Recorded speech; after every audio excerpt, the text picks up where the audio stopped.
안녕하세요, 지연아예요. 이번에 소개해드릴 내용은 처용낭에 대해 이야기해볼까 해요.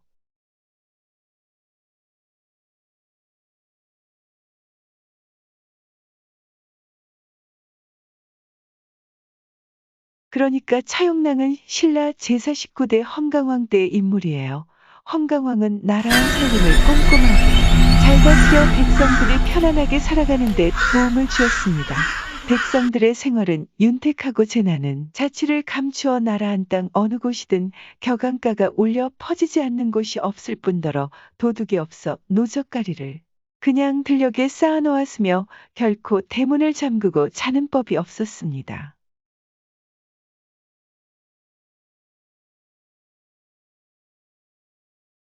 이렇게 백성들이 안일한 생활을 즐기게 되자 거기 편승하여 신라의 문화는 한층 더 발전을 보게 되었습니다.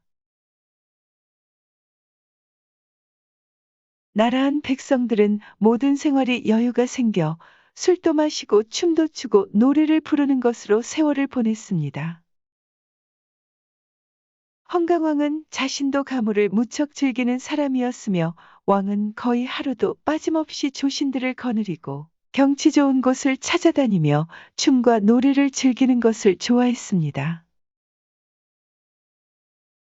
그러므로 이 시대엔 화랑도의 충용성보다도 풍류성이 나라한 백성들을 현혹시켰으며 군사들까지 춤을 추며 향락을 즐겼습니다. 그래서 차용남 같은 풍류나마도 태어났는지도 모릅니다.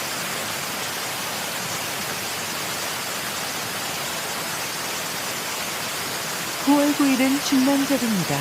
왕은 중신과 함께 월성루에 올라서 가을 잔치를 베풀었습니다.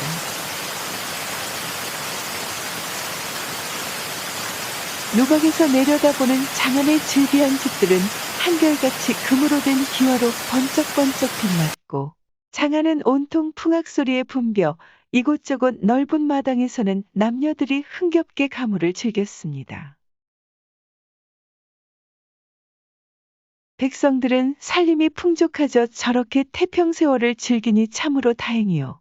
듣자 하니 민간에서 밥을 짓는데 나무를 떼지 않고 숯을 쓴다 하니 그게 사실이요?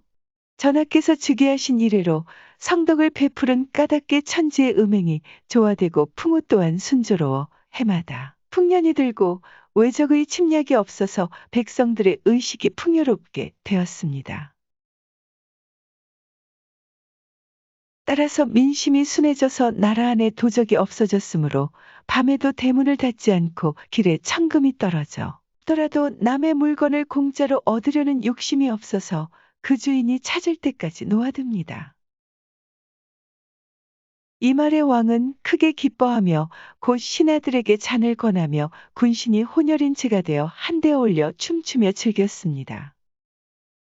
위에서 다스리지 않아도 백성들 스스로가 법을 지키며 생활을 즐기고 있었기 때문에 소송 사건이 전혀 일어나지 않았습니다.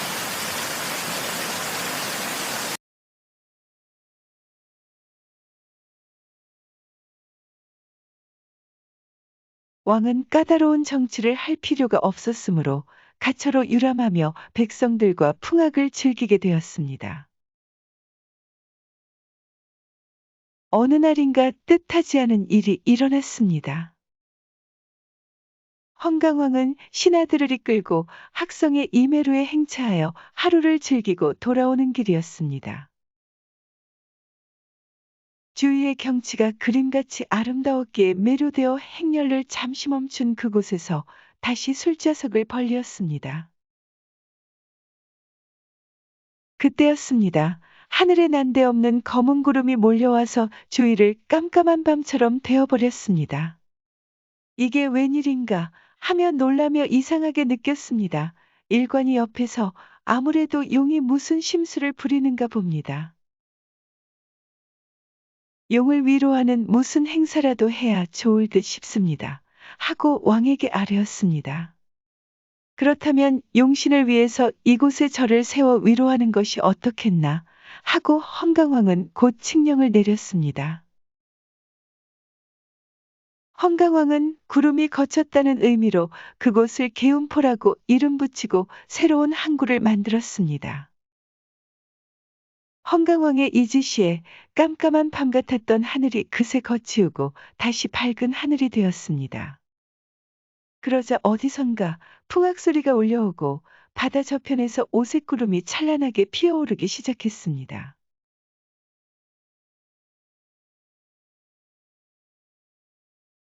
그리고 그 꽃구름은 풍악 소리와 어울려 미풍을 타고 헌강왕이 있는 곳으로 서서히 밀려왔습니다. 가까이 다가온 이들은 용왕의 일행이었습니다. 용왕은 그의 아들 칠영제를 거느리고 나타나 헌강왕 앞에 이르자 공손히 예를 올렸습니다. 대왕의 밝으신 덕에 감복하여 외람됨을 무릅쓰고 나왔나이다. 용왕이 헌강왕의 명덕을 높이 칭송하자 헌강왕이 대답을 했습니다. 용왕께서 그렇게 칭찬해 주시니 그저 헌공할 따름이오다. 자, 어서 오셔서 함께 술을 드시고 강의를 즐겨주셨으면 하오. 이렇게 하여 헌강왕과 용왕과의 사이에 주연이 벌어졌습니다.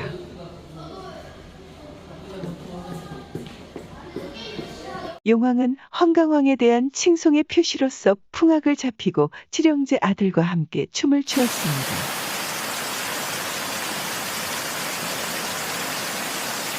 사바의 세계에서는 볼 수도 없는 아주 경쾌하고 수려한 춤이었습니다. 용궁에서만 추어지는 춤이었습니다. 가무가 끝나자 용왕은 헌강왕에게 말하기를 저의 자식 칠영제 중에서 제일 총명한 놈으로 폐하께 바치오니 서울로 데리고 가셔서 왕정을 보필하게 하옵소서. 용왕은 차용랑이라는 아들을 헌강왕에게 바친 다음 용궁으로 돌아갔습니다.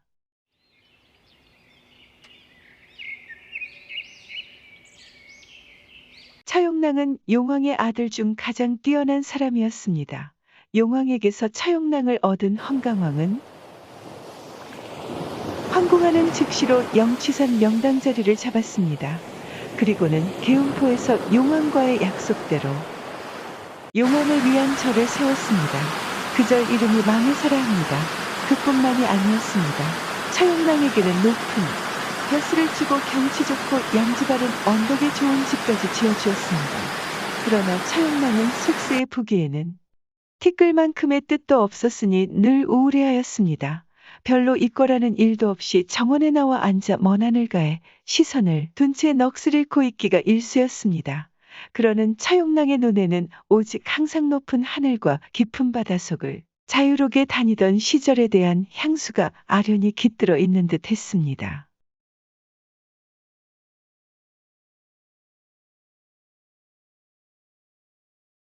형제들과 어울려 놀던 산오림이며 또 수궁에서 즐겨 부르던 노래와 춤이 차용랑은 그리워하고 있었습니다.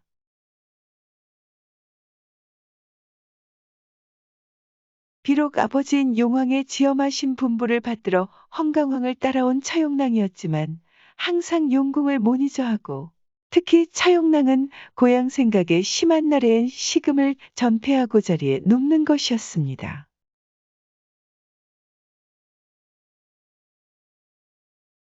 나에게 속세의 것이라면 모두 싫다. 부귀도 재물도 마음에 없을 뿐이다. 자연과 자유롭게 사는 것이 나의 소망이다.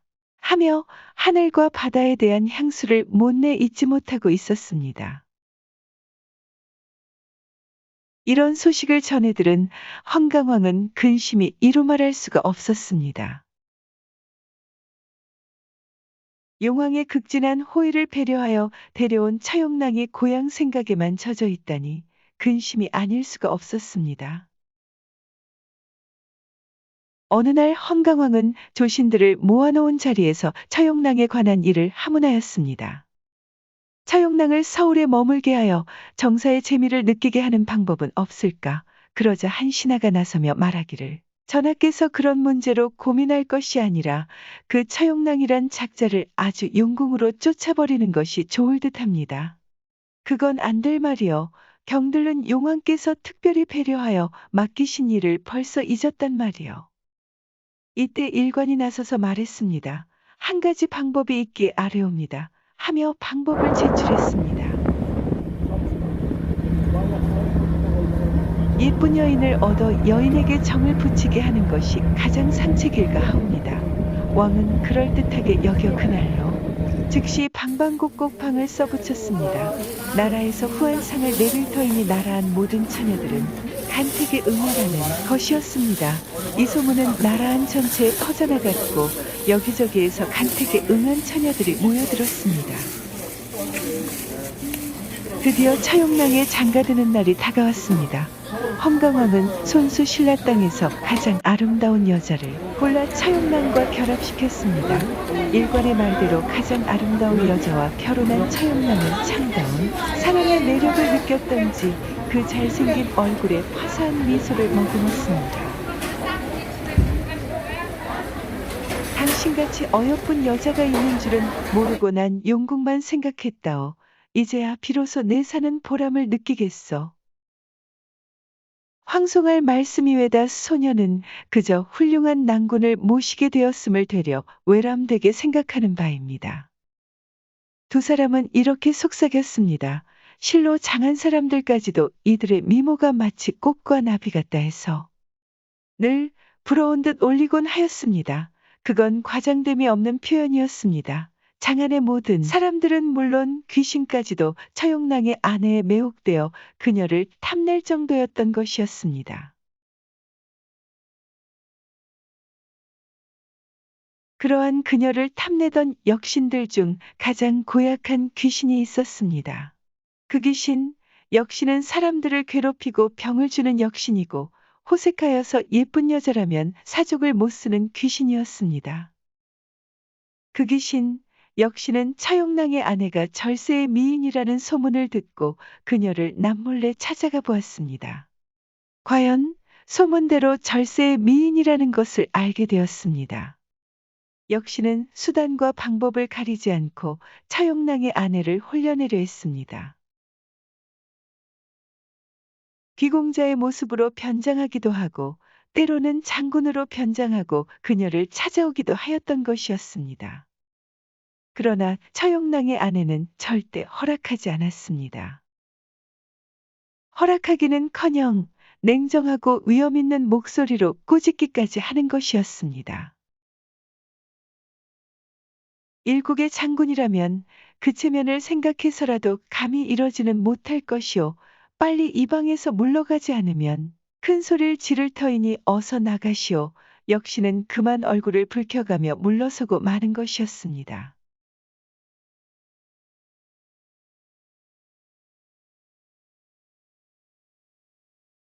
그러던 어느 날 밤 비장한 결심을 한 역시는 차용랑의 집이 없는 것을 알고는 차용랑의 집으로 스며들었습니다.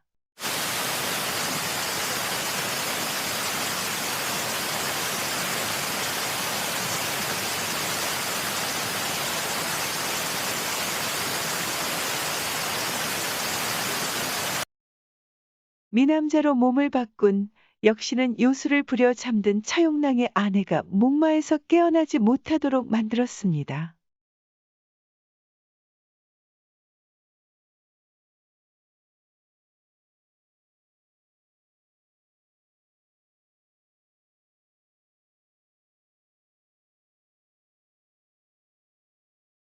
그리고는 여인을 마음대로 끼고 누웠습니다. 오랫동안 소망해오던 아름다운 여인을 드디어 범하고 말았습니다. 그런데 역시는 한참 차용랑의 아내를 범하고 있을 무렵 차용랑은 궁궐에서 왕이 베푸는 연회에 참석 중이었습니다. 밤이 깊어 달이 이즈러지도록 술을 마시며 춤을 추며 노래를 부르던 차용랑은 왕을 위시하여 모든 신하들을 독특한 춤과 노래를 정신을 못 차리게 하고 있었습니다.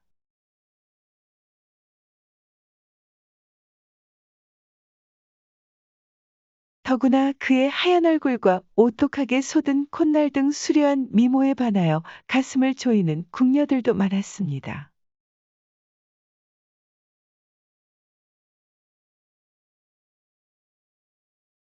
왕후도 차용랑의 잘생긴 용모에 가슴이 설레었는지 차용랑을 자기 가까이 불러 손수술을 따라주기까지 했습니다. 밤이 지새도록 마시고 춤을 추며 놀다 보니까 처용랑은 아내 생각이 났습니다. 처용랑은 문득 집에서 자기를 기다리고 있을 아내 생각에 한시라도 빨리 집으로 돌아가고 싶은 마음뿐이었습니다. 처용랑은 모두가 지쳐 있을 때 왕에게 작별 인사를 하고 집으로 향했습니다. 빨리 사랑하는 아내에게 갈 생각에 발걸음도 가벼웠습니다. 기분 좋은 처용랑은 집에 도착해서 방문을 열었습니다. 그때 방에서는 역시는 한참 처용랑의 아내를 끼고 누운 채 잠에 빠져 있었습니다. 이불 밖으로 삐져나온 네 개의 다리. 처용랑은 노래를 부르며 춤을 추었습니다. 처용랑이 부른 노래는 어디서 나온 곡인지 그냥 불렀는데 이 노래가 오랜 세월 동안 전해왔는데 이것이 바로 처용가였습니다.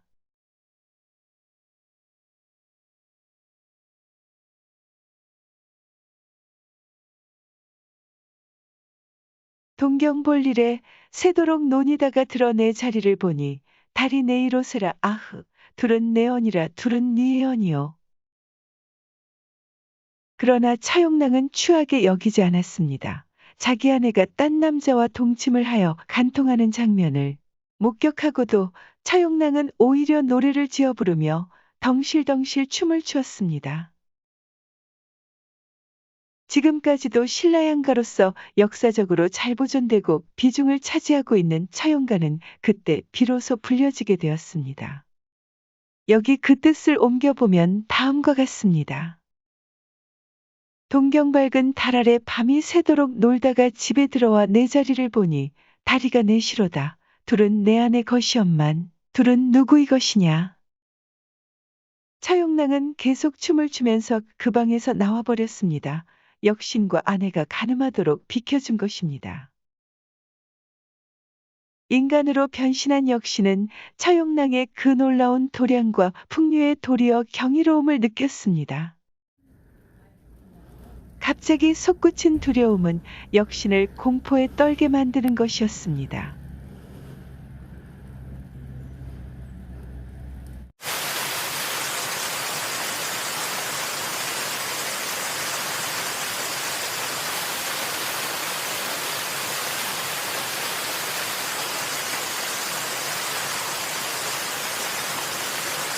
역신은 차용랑의 그 도량을 두려워한 나머지 역신의 본색으로 돌아가 차용랑 앞에 와서 꿇어앉았습니다.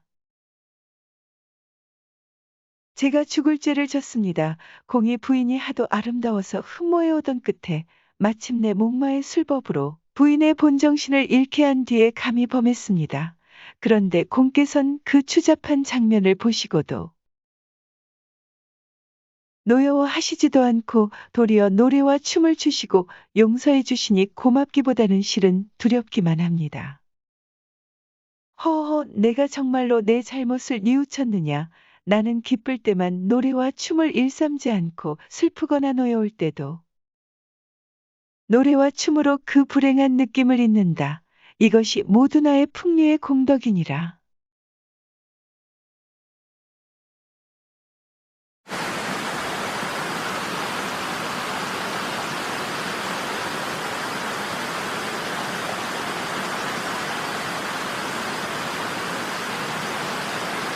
공의 그런 풍류가 저에겐 무서운 금보나 칼보다도 무섭습니다. 금으로는 공의 그림자나 화상만 있는 장소에도 얼씬하지 않겠으니 이번만 용서해 주십소서. 나는 이미 용서해 주지 않았느냐. 오직 너한테 언명해 두는 건 다시는 다른 인가에 침입해서 귀한 인명을 병역으로 괴롭히거나 저승으로 잡아가지 말도록 해라.